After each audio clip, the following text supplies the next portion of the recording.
O apenas estamos en esta, ¿verdad?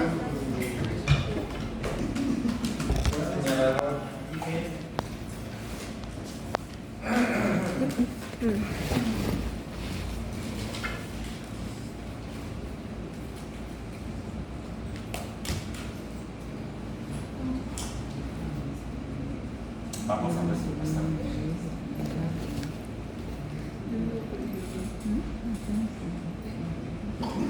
Perfecto.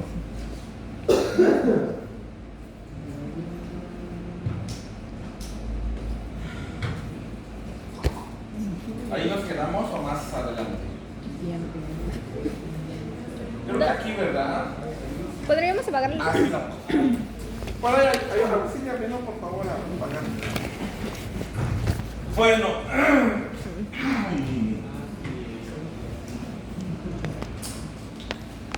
Ya les comentaba que la medicina ahora es molecular, ¿verdad? Todos lo saben. Por ejemplo, los antialérgicos que empezaron con que se fueron sobre el principal compuesto caracterizado inflamatorio como es la histamina y surgieron los antihistamínicos, ¿verdad? Pero ahora resulta, pues, recuerden que si tomamos los antihistamínicos viejitos como clorfenidamina, difenidramina, el efecto secundario es que causa somnolencia y no puedes manejar, o estas cuestiones de movimiento motor fino, ¿verdad? Te altera. Entonces, surgen ahora unas nuevas terapias, pues surgió la loratadina, ¿verdad? La amantadina, otras que no tengan esos efectos secundarios. Bueno, pero está dirigido obviamente a los mecanismos moleculares. Y también se caracterizó que, por ejemplo, las células eosinofílicas o los eosinófilos ¿sí? Producen una gran cantidad de estas sustancias, pero descubrieron que una de esas enzimas se llama fosfolipasa y que de esa manera podía ayudar a estos fenómenos. Entonces, ¿es proinflamatorio o antiinflamatorio? ¿Cómo está la cosa?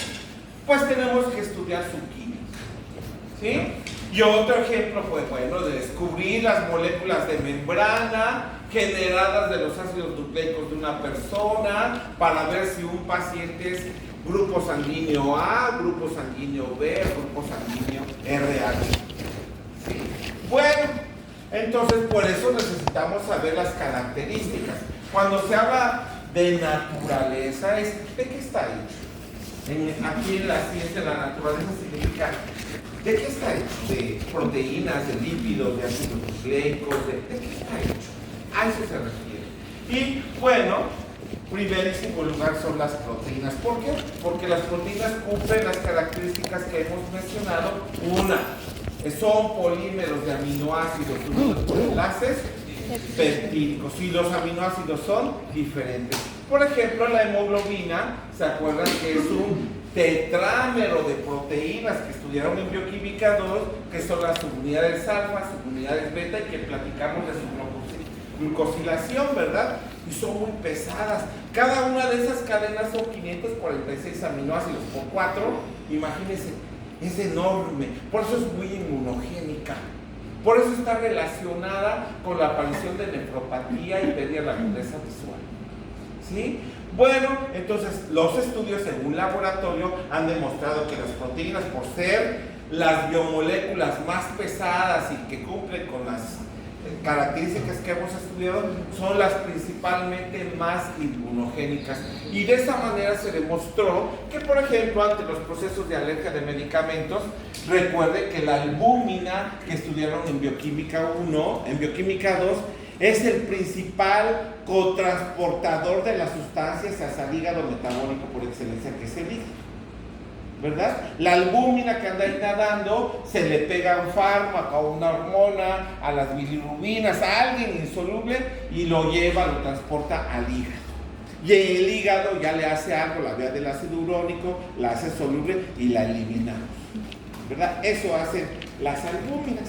Pero resulta que si en ese proceso nosotros alteramos su estructura, por ejemplo, las penicilinas, uno de los analitos del metabolismo de la penicilina es el ácido penicilínico, y ese ácido unido a las proteínas lo hace altamente inmunogénico.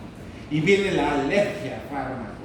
Hay personas alérgicas a la trimetroprima, hay personas alérgicas a las penicilinas, por eso cayeron en desuso y por eso ahora hay ceftriaxona, ¿no? La cefalexina y otro tipo de antibióticos de amplio espectro, ¿no? Para evitar esas cuestiones. Pero bueno, todos sabemos que podemos ser alérgicos a X o Y porque se pueden unir a nuestras propias moléculas, y al hacerla compleja, pues las hace inmunogénica, como hice el ejemplo con el pelito de los perritos y de los gatitos. Al hacerse complejo por suciedad, por hongos, por parásitos, por no bañarlos, pues sí se hacen inmunogénicos en ese momento. ¿Sí? Pero son más inmunogénicos, pues los ácaros que platicábamos de la cama, pues hay que lavar nuestras sábanas, nuestras cucharadas. Bueno, y aquí viene lo realmente interesante en medicina, porque todos los N1000 agentes físicos, químicos e mismas infecciones virales pueden modificar nuestras moléculas per se y entonces convertirlas en inmunógenos y provocar enfermedades autoinmunitarias. ¿Qué han escuchado ustedes desde que ingresaron a medicina? Y hasta choca, hablamos siempre de diabetes, porque es un problema de salud pública en mi país y de eso se va a morir la gran mayoría de pacientes, ya lo sabemos, ¿verdad? Y el 80% de los pacientes que son declarados o que son diagnosticados diabéticos, al momento del diagnóstico ya tienen dislipidemia y muchos ya tienen aterosclerosis, ¿sí? Ya tienen consecuencias. Entonces, dentro de ese proceso, pues las asociaciones mundiales que rigen los conocimientos científicos de la salud en el mundo, como la OMS, la FAO, ¿verdad? Y la Asociación de Diabetes Americana. Qué bueno que hubiera una asociación de diabetes mexicana, sí la hay, pero no tiene este tipo de estudios. Entonces tenemos que estudiar. De tal manera que año con año se revisa y cuando llega el momento se va actualizando la clasificación, así como cuando estudiaron bioquímica, las cantidades, las concentraciones de hiperglucemia. Empezaban que el 200, luego dijeron que 140, y luego dijeron que 126, y luego dijeron que 110, pero ahora sabemos que para mi población mexicana, si una persona no tiene actividad física, tiene sobrepeso y ya saca 100 después de un periodo de ayuno de 8 horas, ya está en estado diabetógeno. Y de no hacer algo en ese momento, mañana va a tener 110, pasado mañana 126, y se va a incorporar a la población de México. ¿Sí me explico? Y además tiene antecedentes heredofamiliares, se alimenta mal, chalala. Entonces no podemos esperar a que tenga 140, mejor nos vamos antes. Y si le ponemos el algoritmo del tratamiento, me indica dieta y actividad física, y puedo revertir el estado diabetógeno. Ok, mis papás, mis parientes son diabéticos, pero yo ya restringí o ya estoy llevando el plato de bien comer y estoy haciendo actividad física y me libré. Sí, iba yo a ser diabético a los 30 años, ahora voy a ser diabético hasta los 40 o 50. ¿Sí me explico? Porque lo puedo revertir. Por eso nos vamos más atrás, no esperar a que ya sea diabético.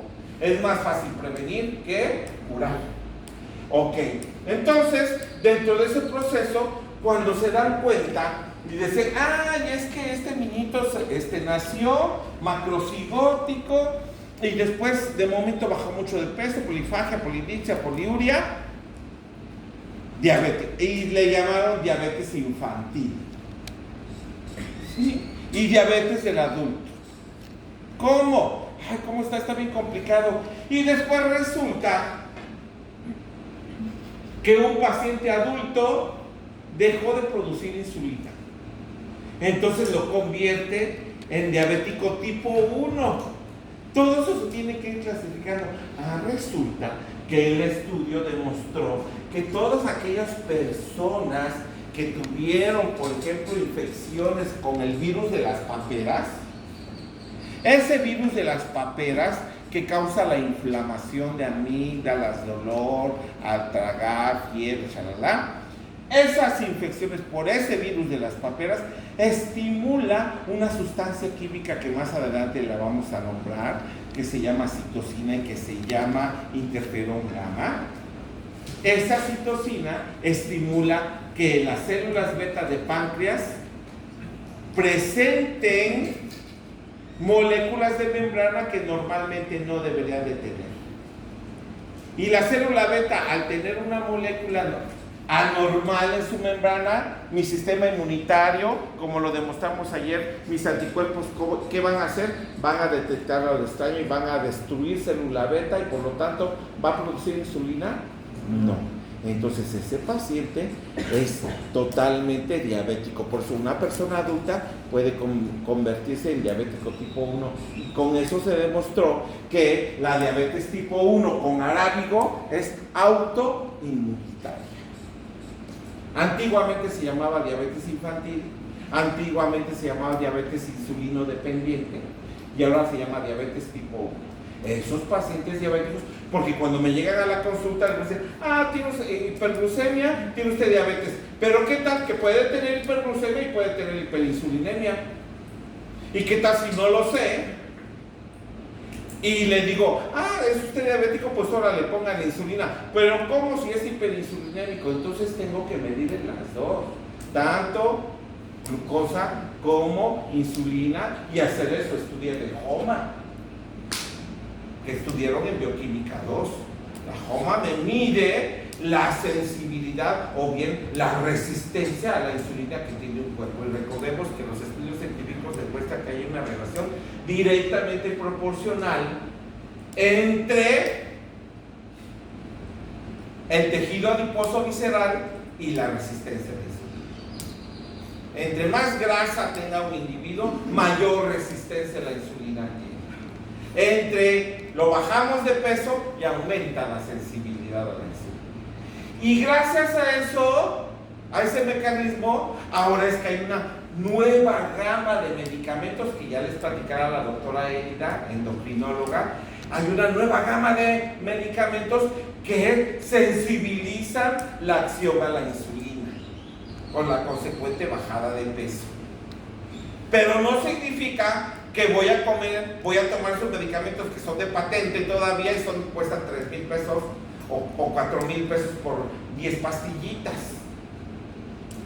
Que las voy a tomar y voy a seguir tomando Coca-Cola y voy a seguir comiendo porquerías.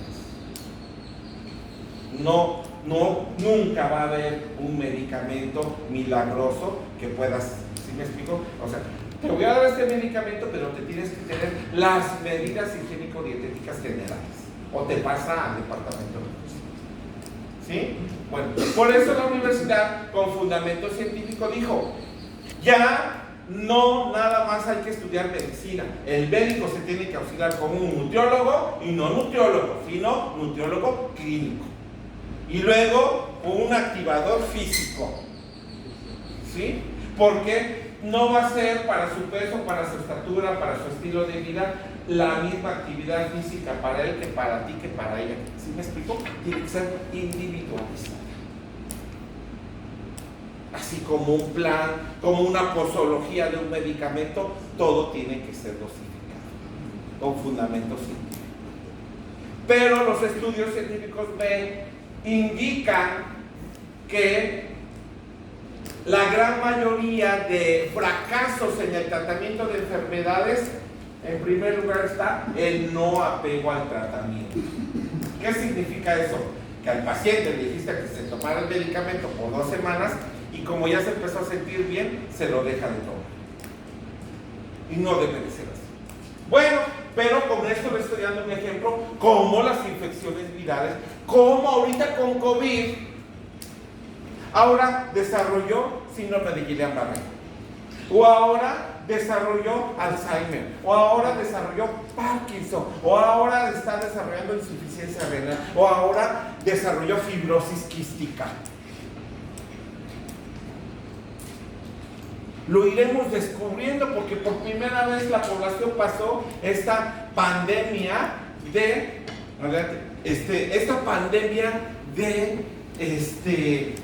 COVID. Se irá descubriendo, ¿no? Entonces,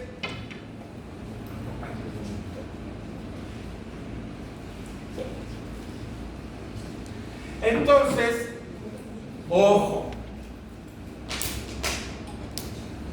en el COVID no se murieron las personas por la infección viral, se murieron como ahorita si están todos ustedes, son un componente del sistema inmunitario, y les digo, revolución a todos los que tengan cabello. ¿Qué tenemos que hacer? Pues todos, ¿verdad? Es una guerra, una explosión descontrolada, desequilibrada. ¿Y a quién van a atacar? Entre nosotros chocamos, pegamos por acá y por allá. Eso le pasó al cuerpo. ¿Sí? Y lo primero que te haya fallado según tu genoma. ¿Qué me falló? Los pulmones que se fibrosaron y se ve ese vidrio molido. O sea, si no tienes pulmones, pues muerte. No fue lo más frecuente, pero cayó sobre blandito porque en nuestro país la hipertensión estimuló la presencia de moléculas de membrana que normalmente no están expuestas, y el COVID las ocupó como un anclaje para parasitar al individuo. Por eso, los hipertensos, los diabéticos, los crónicos degenerativos, los obesos, escóndanse a piedra y lodo, porque si no, el COVID, y una vez que coloniza, no hay marcha atrás. ¿Sí? Bueno, entonces, todas mis moléculas con las que yo nací, no las puedo modificar ni por agentes físicos. Ya hablamos la vez pasada de que se cocinó un ratito, de que le cayó agua hirviendo, de que se fue el bebé un ratito ahí al pozole,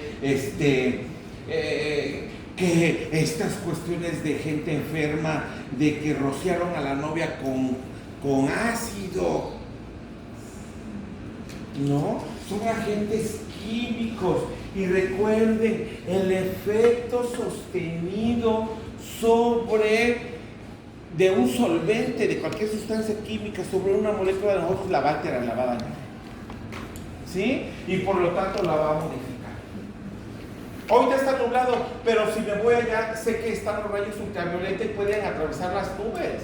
Y si no tengo bloqueador solar, pues estoy expuesto a que me dé melanoma. En Tehuacán hay muchos casos, solo que los melanomas, si se detectan a tiempo y son visibles, pues se pueden cuidar, se pueden extirpar, hay muchos tratamientos muy buenos.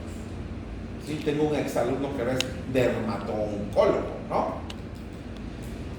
Pero el problema es que si no me tengo cuidado, una de esas células puede fugarse y producir un cáncer en otro lado.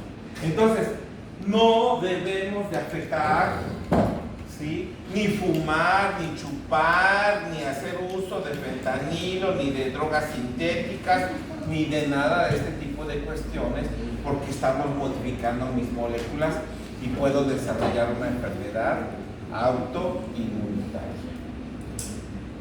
Los polisacáridos son polímeros de monosacáridos unidos por enlaces glucosídicos, y dentro son homopolisacáridos como el glucógeno. ¿Qué es homo? Iguales, puras glucosas unidas una tras otra. En la mañana yo tengo el hábito de desayunar a las 8 de la mañana y pues como mi plato del buen comer, cargo combustible, como mis carbohidratos. Solamente uno se van a hacer la glucólisis, todo lo que ustedes saben, y el demás se va hacia mi hígado y hacia mis músculos a almacenar en forma de glucógeno. Ahorita, ¿qué horas son? Las 11, las 12. Pues entonces, ¿de dónde estoy tomando mi glucosa para mantenerme normoglucémico y mi sangre sea solución salina isotónica, y mis eritrocitos, mis células nerviosas que están haciendo un trabajo cognitivo necesitan estar comiendo glucosa? ¿De dónde? De mi glucógeno. Solo que Mis músculos tienen poca capacidad de almacenamiento de glucógeno y basta con 20 a 30 minutos de actividad moderada, ni siquiera intensa, para que me acabe ese glucógeno. Y si me acabo ese glucógeno porque hago actividad física, entonces, ¿de qué se alimentan mis músculos? Son los principales comedores de lípidos. Por eso tenemos que hacer actividad física. Porque los primeros 20 a 30 minutos me gasto mi glucógeno, sigo haciendo actividad física y si pongo un poco de resistencia, se convierten mis músculos en una máquina comedora de lípidos. Y viene la bajada de peso y los músculos fuertes. En los pacientes, en los hospitales de cardiología hay salones, bueno, debería de haberlos, ¿verdad? Salones con máquinas aeróbicas. Y ahí vemos a los pacientes conectados con cablecitos y haciendo su actividad física, porque hay que ver, la actividad física no por ser buena significa que voy a correr 10,000 kilómetros. Todo tiene que ser controlado, ¿sí? Tampoco en exceso, no, porque aumenta el cortisol, la gluconogénesis, recuerden, todo eso lo estudiaron en bioquímica 2. Tiene que ser controlado. ¿Sí? 20 minutos, termino mi glucógeno y empiezo a comer grasa, mi cuerpo. ¿Sí? Y viene la bajada de peso. Pero no puedo pasarme un exceso, porque si hago un exceso en la agregación de lípidos, se forman los cuerpos cetónicos y caigo en un shock cetoacidótico y me desmayo y me puedo morir, ¿no?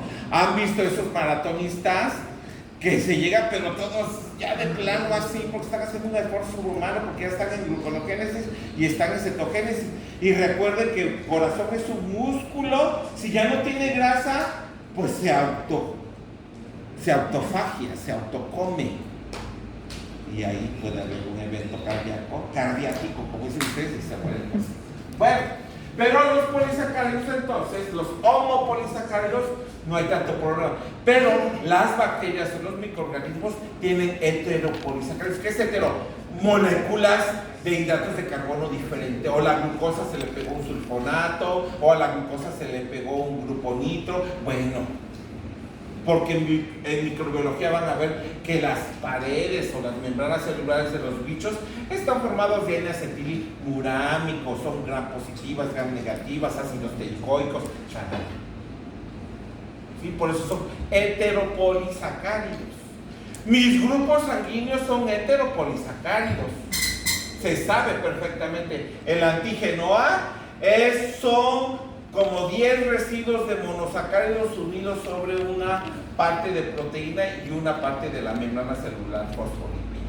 Ese es el antígeno A. ¿Sí?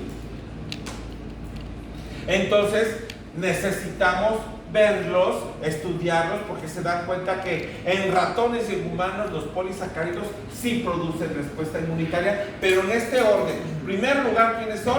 Las proteínas. Segundo lugar, los polisacáridos. Y entre más complejos como los heteropolisacáridos sí producen respuesta inmunitaria.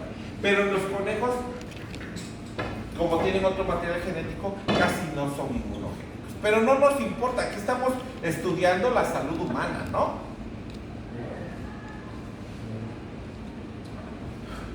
Ahora bien, ¿cómo se sabe que hay diferentes especies de neumococos?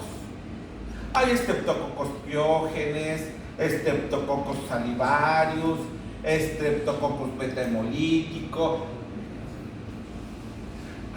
Porque estudié su composición. Y la composición diferente en ellos son los polisacáridos. Dependiendo de la composición de monosacáridos, entonces yo puedo saber qué tipo de estreptococos es. Porque al microscopio todos los voy a ver iguales. Ustedes, a simple vista, todos son humanos, tienen 4 extremidades, una cabeza, 2 ojos. ¿Sí o no? Pero ¿qué nos hace diferente? Nuestro material genético, lo que tenga que ver, ¿no? Bueno, de ahí los lipopolisacáridos. ¿Qué son lipopolisacáridos? Polímeros de monosacáridos unidos ¿a quién? A lípidos. Y ejemplos son las endotoxinas de las gram negativas de las enterobacterias. ¿Qué es enterobacterias? Las bacterias de la poposha. Sí, ya lo habíamos comentado. Los hábitos higiénico-dietéticos en los países del tercer mundo, en la India, hemos visto, en la India ni tienen baño en sus casas. Sí, salen y está todo lleno de agua y ahí mismo hacen su poposha y todo. ¿Sí? El promedio de vida es muy triste porque se mueren de las pandemias que vayan surgiendo, de las epidemias, ¿verdad? De cólera, de Escherichia coli enterotoxigénica, salmonelosis, shigellosis, shalala. ¿Sí? Pero los lipopolisacáridos, en este caso, son los responsables en un organismo, las típicas enterobacterias. ¿Qué les pasa cuando van y piden unos tacos con salsa cruda y con pepinitos? Bueno, yo también los amo, ¿no? Amo los tacos. Siempre y cuando estén desinfectados. ¿Sí? Pero bueno, ya sabemos, ¿no? Esta manipulación, o ahí te ponen la bandeja y todo el mundo llega con sus manos a agarrar pues los pepinos y todo, pues imagínense, ¿no? ¿Cuál es el principal proceso infeccioso? Ano, boca, mano, ¿no? ¿Cómo va? Sí. Ano, mano, boca. Ano, boca. No, es ano, mano, boca. Perdónenme. El caso es que estas enterobacterias pues me producen el cuadro clínico característico, ¿verdad? Vómito, diarrea, deshidratación. Y si es un bebecito, no sé qué pinche bacteria sea, pero inmediatamente lo tengo que canalizar porque estudiaron en bioquímica 1 el equilibrio hídrico. En lo que le hago los estudios, inmediatamente canalícenmelo para evitar deshidratación, porque tiene vómito y diarrea, si no se muere el niño, convulsiona, se muere, se desconecta el sistema nervioso central. Entonces, hay que canalizar lo que se esté hidratando y que esté orinando en lo que le mandan a hacer sus reacciones febriles, XY, y ya le damos tal antibiótico. Pero el problema es la deshidratación. O en el cólera, ¿quién de ustedes les ha dado cólera por comer mariscos? Nunca comen mariscos y el día que comen mariscos les da cólera. Sí, pero a mí ya me pasó, ya me pasó. Terrible. Porque acuérdense que ahora los camarones ya vienen en bolsitas, ya cocinados, descarapelados, ¿no? Sin cáscara pues, pero congelados, y sacan la bolsa y la agarran con las manos y te la echan en la copa y la salsa y ya es esto. En ese procesito, o los hielos, el hielo, ¿ustedes creen que esté? Sí, y luego se siente re feo, el dolor, inflamación y el churrillo, no, es terrible. Afortunadamente, pues, si estás haciendo como agua de arroz, porque aquí va a estar viendo la popocha en forma de agua de arroz, guácala. Pero bueno, eso es característico de que es una cola. Es que ayer comí, es que hace un rato comí, porque recuerden que el virus y la Escherichia coli no es tanto por la bacteria, sino es por la toxina. ¿Sí o no? Son toxinas las que producen. Y ahí lo característico es que es rápida las toxinas. Es que comí hace 2 días, bueno, entonces sí dio tiempo a que llegaran las bacterias, se reprodujeron y ya lo están produciendo el cuadro. Pero lo acabo de comer a las 8 de la noche y a las 12 ya estoy con dolor y vómito y diarrea, es Escherichia coli enterotoxigénica. Entonces, si fueron crustáceos, pues cólera. Y si no me llevan rápido a canalizarme, me muero de la deshidratación más que del proceso de infección. Afortunadamente, si dan el cuadro clínico inmediatamente, las tetraciclinas recuerden que siguen siendo altamente efectivas para los vibriones, ¿no?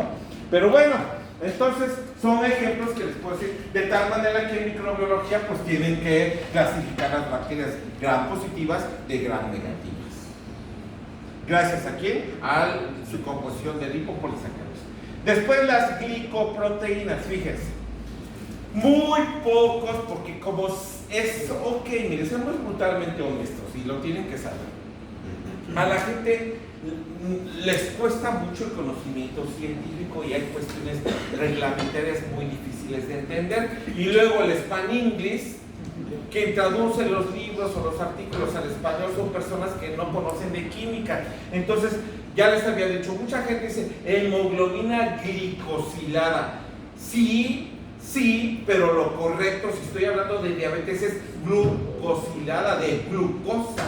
Si yo digo glicosilada, significa que la hemoglobina se está uniendo a otros residuos de monosacáridos, no glucosa. Estrictamente bioquímicamente, si ya hablo de diabetes, es hemoglobina glucosilada. Si quiero hablar de que se glicosila, significa que se está uniendo a otros residuos diferentes a la glucosa. ¿Sí? Entonces lo correcto. Entonces aquí digo glicoproteínas, ¿por qué? Porque son asociaciones de proteínas con residuos de monosacáridos de todos los que estudiaron de las familias de las hexosas o de las cetosas. ¿Sí? Pero el ejemplo son los grupos sanguíneos, les dije, ¿verdad? ¿Sí? El eritrocito en su membrana celular tiene moléculas de membrana y, por ejemplo, los residuos como de 10 carbohidratos monosacáridos, fructosa, manosa, glucosa, galactosa, de tal forma en ese orden, esa molécula de membrana se llama antígeno A. Y las personas que tengan esa molécula en sus eritrocitos serán del grupo sanguíneo A. Y luego hay otro antígeno que tendrá una composición diferente en diferente secuencia. Y ese se llama el antígeno B. Y las personas que tengan ese antígeno en sus eritrocitos se llaman grupo sanguíneo B. Y hay personas que no tienen ni el antígeno A ni el antígeno B, entonces se llaman antígeno 0. Es 0, nada más que como es 0, se parece a la O, ya vamos a B y dicen O. Lo correcto es 0, de ausencia. Que no hay ni antígeno A ni antígeno B. Porque si yo me voy en esta misma tónica, pensaría que existe un antígeno O. Y no, es nada más porque es redonda, dicen que es la O, pero no, es 0 de ausencia. No tienen ni el antígeno A ni el antígeno B. Y hay personas que tienen tanto el antígeno A como el antígeno B y serán grupo sanguíneo AB, y esa práctica la van a hacer con mis instructores. Bueno, muy monos, ya quedó muy bien, pasó todo un proceso, toda una historia maravillosa, porque no es el único grupo sanguíneo. Karl Landsteiner nos descubrió que la gran mayoría de la población puede hacerse en eso y le dieron su premio Nobel en ese tiempo. Después se dieron cuenta que había mujeres que querían tener hijitos y no podían, y entonces surgió que hay una molécula de membrana heredable que se llama factor RH. Y esa molécula se descubrió en los monos rhesus. Rhesus se escribe con RH, rhesus. Y entonces de ahí surgió el término RH. Y ahora por eso dicen, ¿qué grupo sanguíneo eres? Ah, soy grupo sanguíneo. La gran mayoría de la población es 0 RH positivo. El 85% de la población. Pero aguas, por eso las personas que son RH negativo, ¿qué significa? Que no tienen ese antígeno RH. Esas personas tienen que andar trayendo una plaquita por si nos atropella el estuvo o sufren un desafortunado accidente, y necesitan una transfusión sanguínea, deben de decir soy RH negativo. ¿Por qué? Porque no abundan en los bancos de sangre. Y ahora bien, voy al banco de sangre, ya les platiqué que por cuestiones políticas, ahora los bancos de sangre abren los refrigeradores y están vacíos.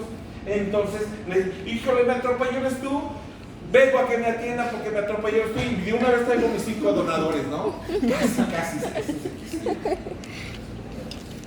Pero son cuestiones otra vez de corrupción y de cuestiones políticas.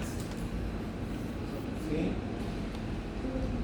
Muchos de esos casos que estamos viendo en la actualidad se los tengo que decir, muchachos, es una realidad. Ayer acaban de matar a una muchacha, ¿no? Y que mataron a no sé qué, y que balearon a no sé qué, los llevan y se murió ella. ¿Por qué? Porque no había sangre. Si hubiera sangre, le transfunden. En lo que le sacan la bala, le hacen la cirugía y todo, pero como no hay sangre,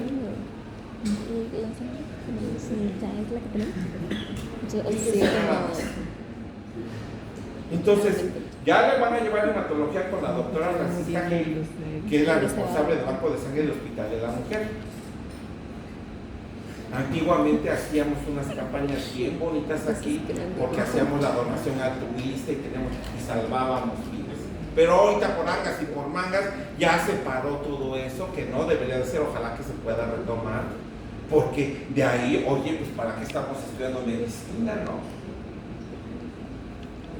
O la donación de órganos. Es muy complicado los temas, porque vienen las ideologías pues personales, políticas, éticas, emocionales, de cultura de alguien. Es muy difícil aprender a desaprender y volver a aprender lo nuevo. Hay una terapia conductual actual que se llama de neuroreprogramación.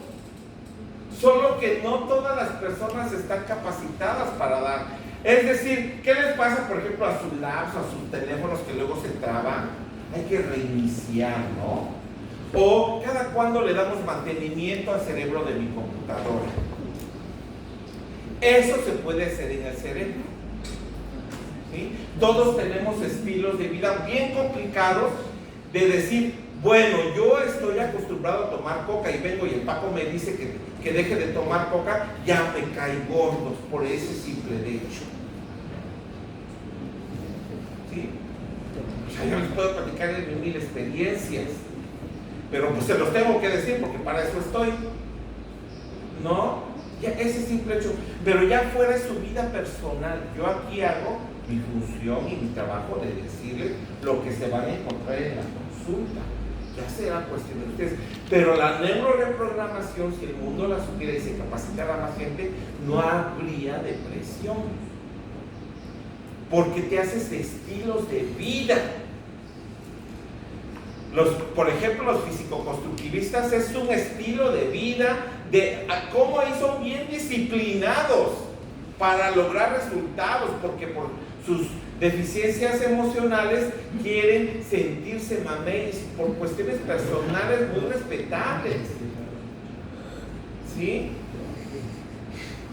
Pero si ya me está molestando en mi vida, entonces esas terapias conductuales de neuroreprogramación es como si te receten un chip, ¿no? Todos tenemos patrones internos. Por ejemplo, las personas que están acostumbradas a nunca tener dinero, y el día que tienen dinero, su patrón interno dice, yo estoy acostumbrado toda mi vida a no tener dinero. Cuando tengo dinero yo veo cómo yo mismo me saboteo y me lo gasto para quedar en mi patrón normal, habitual, de que es siempre quejarme de no tener dinero, porque me estoy saliendo de mi zona de confort. Ese es parte del problema, ¿verdad? Es que estoy deprimido ahorita mucho en su población, ¿verdad? Pues es que tienen tiempo.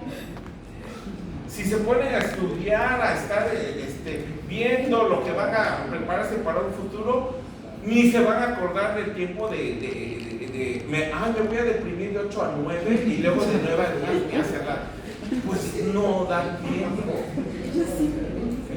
Tienen tiempo de deprimirse. Bueno, ojo, tampoco es la ley de todo, porque hay trastornos psiquiátricos donde sí hace falta algo, y ahí sí no funciona esto de que ándale cochecito, por el poder de Grayskull, por el poder de la Virgen de Cuclita, échale ganas y ánimo. No, echa la medicina, la química. Yo un coche sin gasolina, por más que digo, ándale cochecito y te doy un empujoncito y camina un poquito y ya no va a caminar. ¿Por qué? Porque le falta gasolina. Entonces, si me falta un neurotransmisor, aquí está tu neurotransmisor. Oye, qué descanso, fíjate, y lo ignorabas. Cuando ya lleves psiquiatría van a ver casos terribles, ¿no? Que tuvo su bebecito y no lo soltaba porque en ese momento se trastornó químicamente y ya lo estaba asfixiando porque no, pues bueno, ahí sí se le da su zarpazo, su inyección y ya se le quita al bebé y se le salva y se le da su químico que le falta, ¿no? Todo eso pues, no es la ley del todo, pero tenemos que ir viendo y checando de qué tipo de paciente con los conocimientos que tenemos, ¿sí? Bueno, dentro de eso, ahora ya quedó grupo sanguíneo. Ya le subió una lámina, búsquenla ahí en el grupo de Face, con los antígenos tumorales. Como estoy rescatando la propiedad de la especificidad de mi sistema inmunitario, ahora necesitamos aprovecharla para poder diagnosticar X o Y enfermedad. Por ejemplo, todos los varones después de la tercera década de vida, ¿qué nos debemos determinar? Por ser el simple hecho de ser varones. La próstata. Porque después de la tercera década de vida, la próstata tiende todos vamos para allá, a crecer, pues, y se llama hiperplasia benigna de la próstata, ¿sí? Pero hay que estarla vigilando. Solo que para estarla vigilando, uno, hay que hacer tacto rectal, que esté suavecita, que no haya ningún endurecimiento, que cuchi. Y en el estudio vamos a mandar a hacer antígeno prostático específico.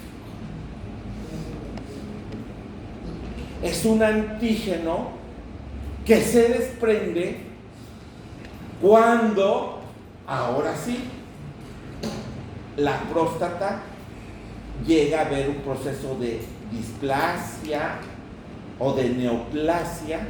Las células cancerígenas liberan al torrente sanguíneo componentes glicoproteínicos y ya. Lo normal en un paciente de antígeno prostático específico es de 0 a 4. Ah, estás joven. 0 sacaste, 1. 40 años, ya saqué 5. 50 años, saqué 11. ¿Sí? Todo está bien. Pero si me sale, a ver, 40 años y tengo 1117 de antígeno prostático, ya es un cáncer. Y aparte el tacto rectal, estoy detectando que hay crecimiento, que hay zonas de endurecimiento, no puede orinar el paciente, orina sangre. Cáncer de próstata. El cáncer de próstata es lo que el cáncer cervicouterino en las mujeres, solo que es silencioso y vergonzoso. Dios mío, ¿cómo me van a meter el dedo ahí? Voy a ir a acusar al doctor que me palpó ahí. Luchamos contra esas mentalidades. ¿Sí? Por eso hay mucho cáncer de próstata, cuando con el antígeno prostático específico lo podemos evitar. Pero cuando llega el paciente ya que no puede orinar y ya que está en 1100 y tantos, y porque cómo le iban a meter al dedo ahí si no es gay. Fíjense nada más. Y ya es demasiado tarde. ¿Por qué es demasiado tarde? Porque con una sola célula cancerígena que migre, las células cancerígenas pareciera que pensaran, tienen mecanismos de escape tumoral, porque mi sistema inmunitario está encargado de eliminar las células cancerígenas, pero las células cancerígenas también han ideado mecanismos de evasión de la respuesta inmunitaria para formar un cáncer.